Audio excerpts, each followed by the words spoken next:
E aí, pessoal, vamos finalizar o nosso projeto elétrico? Ele, que é composto por Nájila, Pamela e eu, Gioconda, ministrada pelo professor Rafael Abrantes na disciplina de Instalações Elétricas.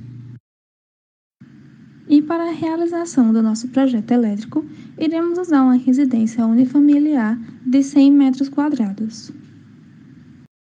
Nossa planta baixa é composta pela sala de estar, sala de jantar, cozinha, área de serviço, quarto 1, quarto 2, banheiro e hall. Nós extraímos tanto a área como o perímetro de cada ambiente para que possamos usar futuramente. Para dar início ao nosso projeto, vamos falar um pouco sobre levantamento de carga de iluminação.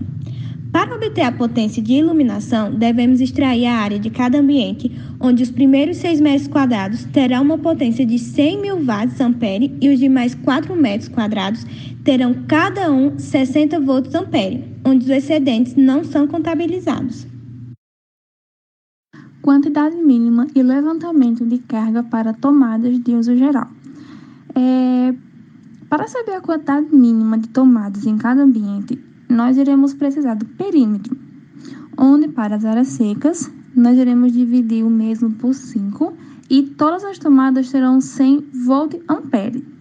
Já nas áreas molhadas, nós vamos dividir o perímetro por 3,5 e as 3 primeiras tomadas terão 600 volt-amperes e as demais 100 amperes. Esse número de tomadas poderá ser aumentado ou reduzido de acordo com o uso.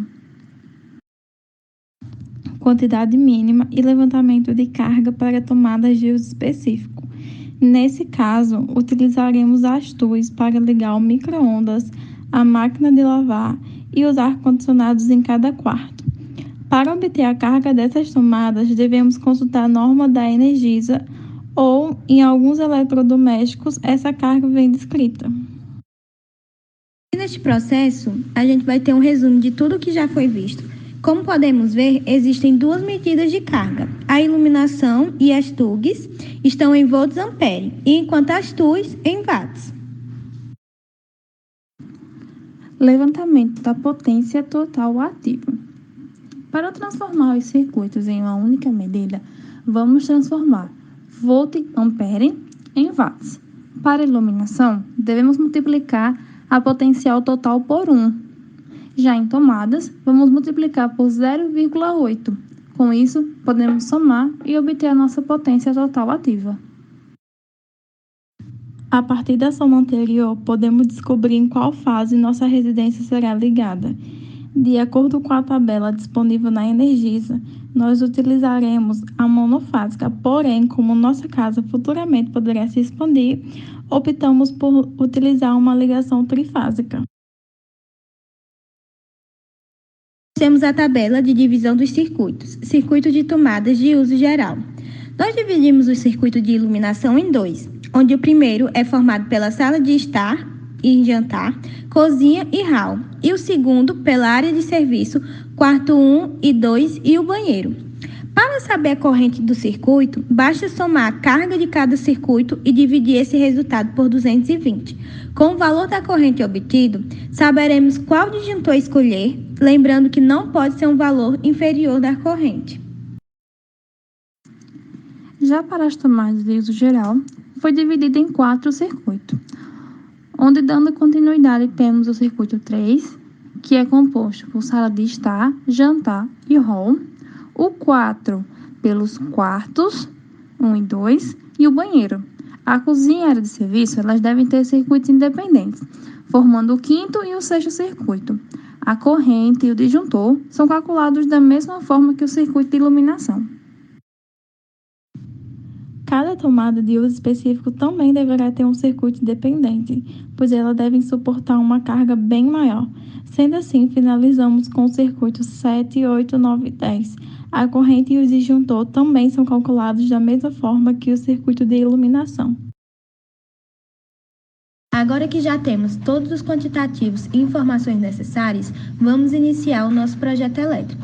Para um melhor aproveitamento e maior economia de cabos e eletrodutos, deve-se locar o quadro de distribuição na parte mais central da residência. Nós locamos o nosso no hall. Como já definimos anteriormente a quantidade de circuitos, iremos agora distribuir os pontos de iluminação do circuito 1, onde irá abranger a sala de estar, a sala de jantar, o hall e a cozinha. Dando continuidade, agora teremos o circuito 2, que conta com o quarto 1, quarto 2, banheiro e lavanderia. É importante lembrar que não podemos distribuir as iluminações nos ambientes de modo que sua potência seja inferior da que foi calculada anteriormente. O produto sairá do quadro de distribuição, passando pelos pontos de iluminação D, C, A e B, contendo os cabos fase e neutro, por uma melhor distribuição e eletrodutos. O ponto I recebe um eletroduto diretamente do quadro de distribuição.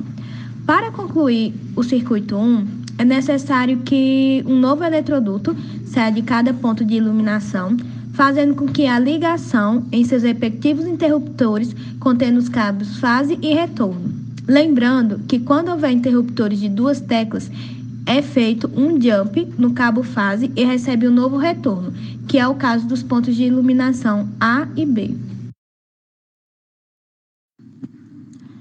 O mesmo caso acontece no circuito 2, onde o eletroduto sai do quadro de distribuição indo para o ponto de iluminação G, F e E, com os cabos fase e neutro.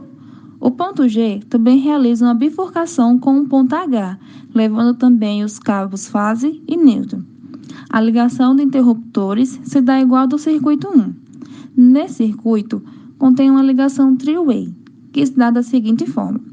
Um eletroduto sairá do ponto de iluminação para o primeiro interruptor com o cabo fase e 2 retornos. Logo em seguida, é direcionado um outro eletroduto do ponto de iluminação para o segundo interruptor, contendo 3 cabos de retorno.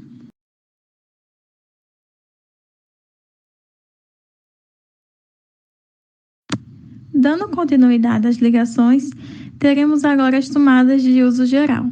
É importante que se aproveite os mesmos eletrodutos que utilizamos para a iluminação, por questão de economia e também de organização, como, por exemplo, as tomadas do circuito 3, que caminham no mesmo eletroduto que utilizamos no circuito 1, porém com cabos distintos. Nesse caso, terá os cabos fase, neutro e terra. Em casos de tomada duplas ou triplas, é feito um jump. As ligações de tomadas de uso específicos são feitas da mesma maneira. Nesse projeto, nós adotamos passar os eletrodutos pelo piso e de forma individual, por conter uma carga maior. Para realizar o dimensionamento dos eletrodutos, devemos analisar se no mesmo está passando cabos do mesmo dimensionamento. Nesse caso, iremos verificar a quantidade de cabos existentes e analisar também nesta tabela qual diâmetro devemos considerar. Já para eletrodutos que carregam cabos de diferentes dimensionamentos, devemos considerar apenas um e fazer uma transformação com equivalências. Nós iremos explicar um pouquinho na próxima imagem. Para exemplificar a situação anterior, iremos calcular o dimensionamento desse eletroduto, onde iremos considerar os cabos com diâmetro de 2,5. Sendo assim, no cálculo de equivalência, os cabos com diâmetro de 1,5 equivalem a 1,40 e os de 2,5 equivalem a 1. Deve-se multiplicar a quantidade existente do eletroduto pelo valor dado na tabela. Logo após, podemos somar os cabos. No nosso caso, deu um resultado de 8,8 cabos e, de acordo com a tabela, iremos utilizar um eletroduto de 25 mm, pois ele suporta até 13 cabos.